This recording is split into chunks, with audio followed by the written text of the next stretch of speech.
দলের প্রতীক নিয়ে মানুষের যে পরামর্শগুলো এসেছে সেখানে জনগণের আকাঙ্ক্ষার প্রতিফলন যাতে থাকে প্রতীকের মধ্যে, তেমন একটি পরামর্শ এসেছে। সংগ্রাম, উন্নয়ন ও ঐক্যের প্রতীক যেন আমাদের দলীয় প্রতীকে ফুটে ওঠে, তেমন পরামর্শ মানুষ দিয়েছেন।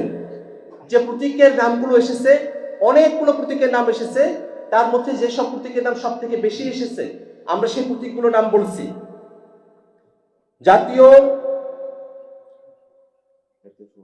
জাতীয় প্রতীক যেগুলো আছে সেই প্রতীকগুলোর কথা সব থেকে বেশি এসেছে। উদীয়মান সূর্য, কলম, বই, গাছ, মুষ্টিবদ্ধ হাত সহ আর অসংখ্য পরামর্শ এসেছে। আমরা সকলের সঙ্গে আলাপ আলোচনা করে আমরা আমাদের এই যখন রাজনৈতিক দল গঠন প্রক্রিয়া শেষ হওয়ার পরে আমরা যখন নিবন্ধনের কার্যক্রমের সঙ্গে যুক্ত হব, তখন আমরা ফাইনালি ঠিক করব যে আমাদের দলের প্রতীক মার্কা কি হতে পারে। সম্মানিত সাংবাদিক বন্ধুগণ এবং উপস্থিত ছাত্র জনতা,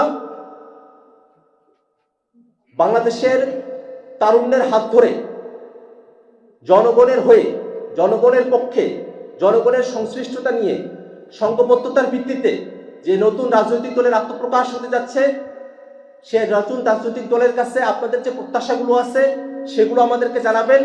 আমরা চেষ্টা করব তারুণ্যের হয়ে সেই প্রত্যাশাগুলোকে বাস্তবে রূপান্তরিত করতে যে ধরনের পদক্ষেপ, কর্মসূচি এবং কার্যক্রমের মধ্য দিয়ে আমাদেরকে যেতে হয়, আমরা তার